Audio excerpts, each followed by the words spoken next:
Hi guys, welcome to our lesson for today. So today we're going to be focusing on a heading that says inverses functions, right? So the main thing here is to try and look at how do we see that an inverse is a function, right? Because we're still using the same concept of a vertical line test that we've been talking about. But before that, let's just look at our mind map and see exactly what functions are about, and then try to answer this question that we have here. So firstly, remember we've been talking about the different types of functions that we have. We've been looking at what an inverse is, goes hand in hand with what we call logs under exponential functions. Our notation of functions is very important for you to please remember this, because it is what determines whether you understand what you are talking about or not. Now, our keywords here will be a function and also an inverse function, right? Remember, a function, just a quick recap, is a relationship that is a mathematical between two variables where we know that every input value must have only one output value. And then we have two types of functions, a one-to-one and a many-to-one. Now, a one-to-one simply means that one input value corresponds with only one output value, right? And then with the many-to-one means that you can have many input values, many inputs, which will correspond with one output, right? So you please need to make sure that you are clear on that, right? So normally when they show you this, they normally do something like this, where they say this is input, that is output, and then arrows like this, right? To say that this is a one-to-one function, right?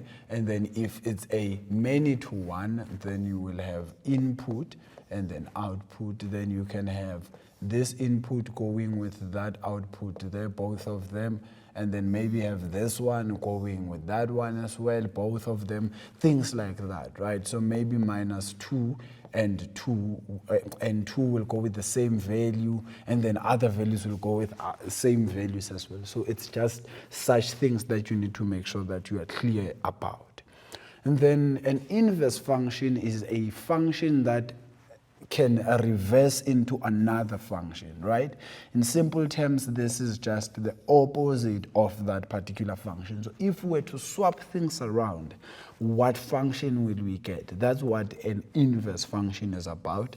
And this process of swapping or interchanging things is said to be a reflection of a function about the line y equal to x. And then an inverse function is normally denoted by the symbol f to the exponent of -1. And then they can also just say into x like that. It really means one and the same thing.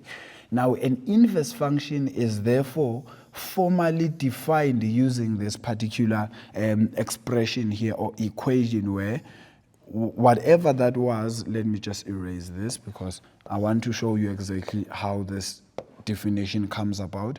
Whatever that was an x becomes a y in the inverse function, and then whatever that was a y in the original becomes an x in the inverse function, right? And this is solely because of the equation y equal to x, because you swap things around, right? So there's this word they normally use which says interchanging. In simple terms, it's just to swap around values. Now, an inverse function is normally found by, number one, interchanging the x and y value. And remember, I said interchanging is the same as swapping things around, right? Swap them around. And then making y the subject of the formula depending on what function you have. If it's an exponential, making y the subject of the formula will require a log. If it's a linear, the inverse function will also be a linear.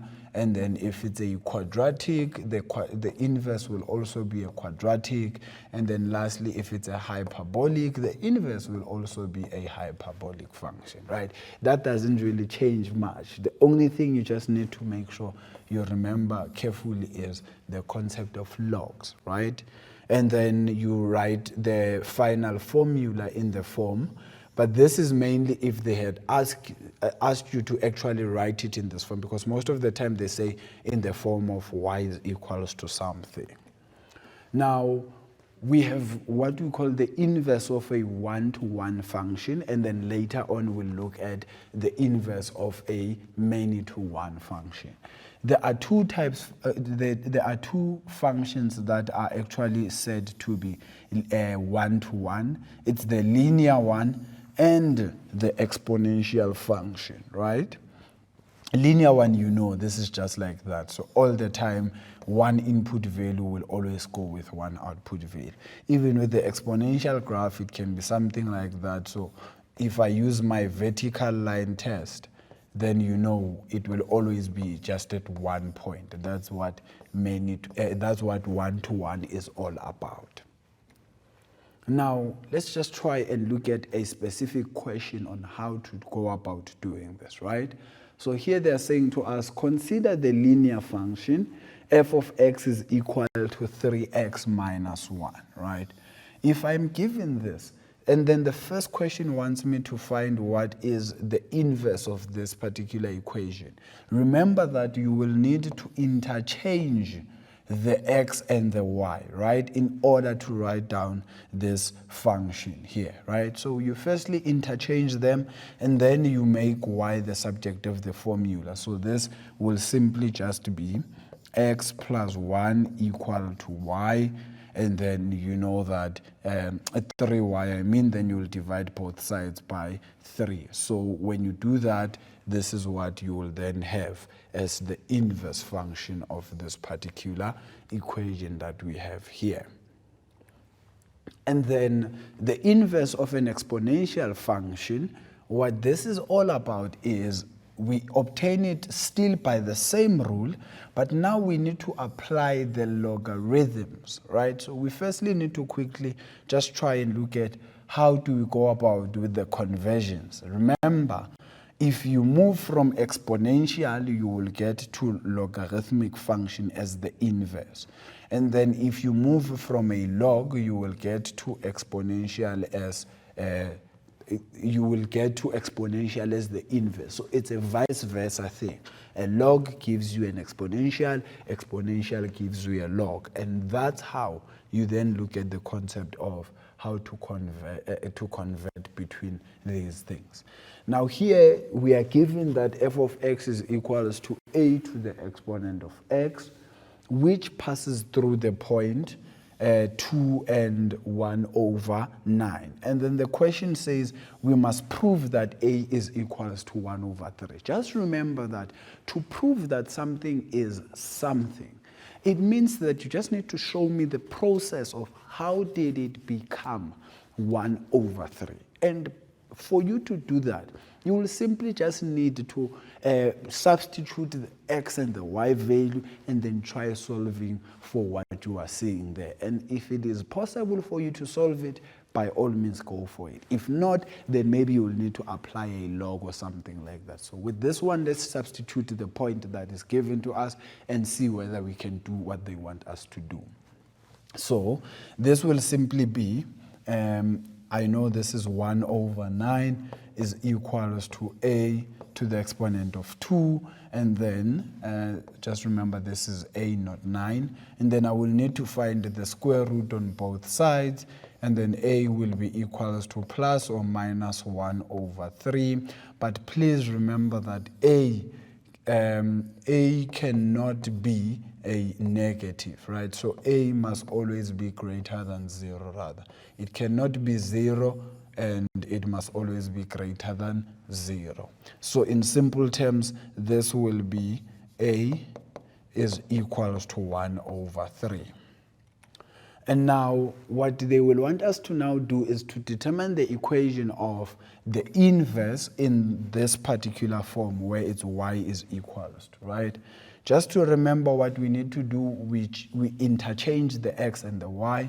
So this becomes x is equals to 1 over 3 to the exponent of y, and therefore this becomes y is equals to log of x base 1 over 3, right? And that's what you will then need to do in order to find this equation.